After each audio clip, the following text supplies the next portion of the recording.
स्वागत है दोस्तों आप सभी का हमारे YouTube चैनल साफ IQ एजुकेशन में। MA political science second year की MGP 4 गांधी जी का राजनीतिक चिंतन हमने शुरू किया है। इससे पहले MPSC 2 लैटिन अमेरिका में राज्य समाज के चैप्टर्स अपलोड हो चुके हैं और हो रहे हैं, और MA political science first year के बहुत सारे चैप्टर्स अपलोड हो चुके हैं। तो अगर आप लोगों ने नहीं देखा होगा तो लिंक डिस्क्रिप्शन बॉक्स में है, आप लोग वहां से देख सकते हैं। तो आप हमारे साथ इन सभी सोशल मीडिया प्लेटफॉर्म पर जुड़ सकते हैं और आप पॉलिटिकल साइंस की बुक हमारे वेबसाइट sharpiqeducation.blogspot.com से परचेज कर सकते हैं। आप हमारे शॉर्ट नोट्स और असाइनमेंट की PDF इस व्हाट्सएप नंबर पर मैसेज भेजकर पा सकते हैं, और आप हमारे चैनल को सब्सक्राइब जरूर करें और बेल आइकॉन दबाना बिल्कुल भी ना भूलें ताकि आप तक हमारे वीडियो की नोटिफिकेशन पहुंच सके। तो चलिए हम लोग शुरू करते हैं हमारा चैप्टर 2, राज्य और नागरिकता पर गांधी के विचार। राज्य और स्वराज की अवधारणाएं। इस चैप्टर में हम लोग राज्य और नागरिकता पर गांधी के विचार को जानेंगे। सबसे पहले हम लोग राज्य और स्वराज की अवधारणाएं जानेंगे, यानी गांधी के अनुसार राज्य और स्वराज की क्या अवधारणाएं होनी चाहिए। हिंसा व दंड रहित समाज। गांधी जी चाहते थे कि राज्य में हिंसा व दंड का कम से कम प्रयोग हो और हमारा जो समाज है, हमारा जो राज्य है, वह हिंसा और दंड रहित हो। सीमित प्रभुसत्ता के पक्ष में थे। गांधी जी जो थे वे सीमित प्रभुसत्ता के पक्ष में थे, क्योंकि उनका मानना था कि राजनीति से ऊपर भी कुछ दायित्व होते हैं, इसीलिए उन्होंने सीमित सत्ता को ही स्वीकारा। स्वविकास के अधिकतर अवसर प्राप्त हो, यानी गांधी जी का कहना था कि राज्य में रहने वाले नागरिकों को स्वविकास यानी खुद के विकास के लिए अधिकतम अवसर प्राप्त हो। बहुमत पर आधारित स्वशासित तथा आत्मनिर्भर राज्य हो। गांधी जी के अनुसार बहुमत पर आधारित स्वशासित व आत्मनिर्भर राज्य हो, यानी कि राज्य में खुद का शासन हो, स्वशासन हो। वे चाहते थे कि लोग यानी नागरिक अपने जिले के प्रतिनिधि को खुद चुने और आगे चलकर राज्य और राष्ट्रीय प्रतिनिधियों का भी चुनाव करें। इसीलिए उनका कहना था कि बहुमत पर आधारित स्वशासित तथा आत्मनिर्भर राज्य हो। राज्य का प्रमुख उद्देश्य नागरिकों का भला करना हो। गांधी जी के अनुसार राज्य का प्रमुख उद्देश्य क्या होना चाहिए? नागरिकों का भला होना चाहिए, यानी कि राज्य कोई भी कार्य करता है तो उसका केवल एक ही उद्देश्य होना चाहिए, नागरिकों का भला। पुलिस का कार्य अपराध खत्म करना है, न कि केवल अपराधी को सजा देना है। राज्य में पुलिस का कार्य, जो भी हमारी सेना सुरक्षा पुलिस है, उनका कार्य यह होना चाहिए कि अपराध पूरी तरह से जड़ से खत्म हो जाए, ना कि केवल अपराधी को सजा ही दी जाए। अगर अपराध नहीं होगा तो अपराधी अपने आप खत्म हो जाएंगे। गरीबी को बुराई मानते थे। गांधी जी गरीबी को सबसे बड़ी बुराई मानते थे। एक आदर्श राज्य में गरीबी ही हर दुख का कारण होती है। गरीबी शोषण, शारीरिक उपभोग, सहकर्मियों से दुराचार जैसी स्थिति को पैदा करती है।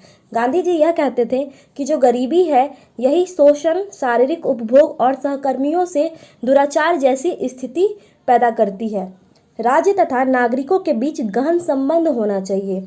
गांधी जी एक ऐसे राज्य की संकल्पना करते हैं जिसमें राज्य और नागरिकों के बीच एक गहन संबंध होना चाहिए और दोनों ही एक दूसरे को सहयोग करें, तब जाकर एक अच्छे राज्य का निर्माण हो सकेगा। स्वराज शब्द का अर्थ सकारात्मक स्वतंत्रता से है, जिसका अर्थ है स्वशासन व स्वनियंत्रण, यानी कि गांधी जी के अनुसार स्वराज शब्द का अर्थ होता है सकारात्मक स्वतंत्रता। ऐसी स्वतंत्रता जो पूर्ण रूप से सकारात्मक हो और लोग नागरिक इससे अपना विकास कर सके। साथ ही साथ इसका यह भी अभिप्राय है स्वशासन व स्वनियंत्रण, यानी कि राज्य में नागरिकों का स्वशासन हो और उनका खुद से अपनी व्यक्तिगत कार्यों पर नियंत्रण हो। इसमें 3 बातें निहित हैं। स्वराज शब्द में, स्वराज में 3 बातें निहित हैं मुख्य रूप से। पहला, स्वतंत्रता मूलतः व्यक्तिगत है, ना कि सामूहिक। गांधी जी के अनुसार स्वतंत्रता मूलतः व्यक्तिगत होनी चाहिए, ना कि सामूहिक, यानी कि राज्य में रहने वाले प्रत्येक नागरिक को पूर्ण रूप से स्वतंत्र हो। इसके अंतर्गत दूसरी बात यह है कि इसके अंतर्गत प्रेस, भाषण, संगठन व धर्म की परंपरागत स्वतंत्रता भी सम्मिलित है, यानी कि राज्य में रहने वाले हर नागरिक को प्रेस, भाषण, संगठन और धर्म की परंपरागत स्वतंत्रता प्राप्त हो, यानी कि हर लोग हर व्यक्ति, हर नागरिक अपनी विचारों की अभिव्यक्ति कर सके, प्रेस के माध्यम से, भाषण के माध्यम से और किसी भी धर्म संगठन से जुड़ सके, उन पर किसी भी प्रकार का दबाव ना हो, वह पूरी तरह से स्वतंत्र हो। तीसरा, वे आंतरिक व बाह्य स्वतंत्रता में भेद करते थे। उनका मानना था कि आंतरिक स्वतंत्रता ही बाह्य स्वतंत्रता को संचालित करती है। गांधी जी आंतरिक स्वतंत्रता और बाह्य स्वतंत्रता में भेद करते थे और उनका मानना था कि आंतरिक स्वतंत्रता ही बाह्य स्वतंत्रता को संचालित करती है। चलिए आगे हम लोग देखते हैं क्या है शिक्षित समाज की संकल्पना।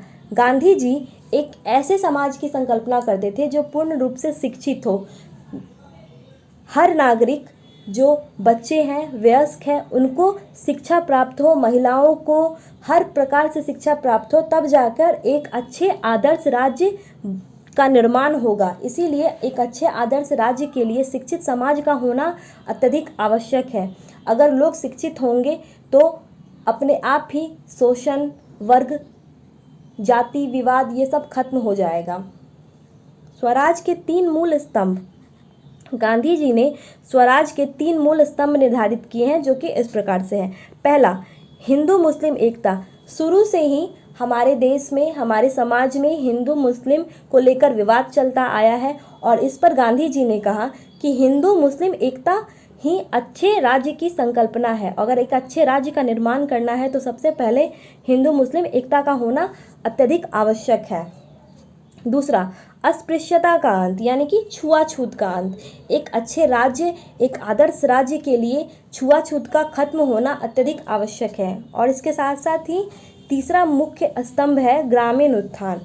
शहरों के साथ साथ गांवों का विकास होना भी बहुत ज़रूरी है, तब जाकर एक अच्छे राज्य का निर्माण हो सकेगा। तो हमारा राज्य और स्वराज की अवधारणा यहाँ पे खत्म होती है। आगे हम लोग देखते हैं कि हम लोगों को क्या पढ़ना है। राजनीतिक स्वतंत्रता के आर्थिक आधार। आइए हम लोग राजनीतिक स्वतंत्रता के आर्थिक आधार को समझते हैं। सुचारू आर्थिक व्यवस्था के बगैर राजनीतिक स्वतंत्रता का अर्थ नहीं। अगर सही तरीक़ा से आर्थिक व्यवस्था नहीं रहेगी तो राजनीतिक स्वतंत्रता का कोई भी अर्थ नहीं होता है। गांधी जी के अनुसार सही आर्थिक व्यवस्था के बिना राजनीतिक स्वतंत्रता का कोई अर्थ नहीं है। स्वराज सरकारी सत्ता अपने हाथ में लेने के लिए नहीं बल्कि लाखों लोगों के भले के लिए होनी चाहिए। गांधी जी के अनुसार स्वराज सरकारी सत्ता अपने हाथ में लेने के लिए नहीं बल्कि जो भी देशवासी हैं, जो नागरिक हैं, उनके भले के लिए होनी चाहिए। जो देश में लाखों करोड़ों लोग हैं उनके भले के लिए होनी चाहिए, ना कि सत्ता को अपने हाथ में लेने के लिए होनी चाहिए।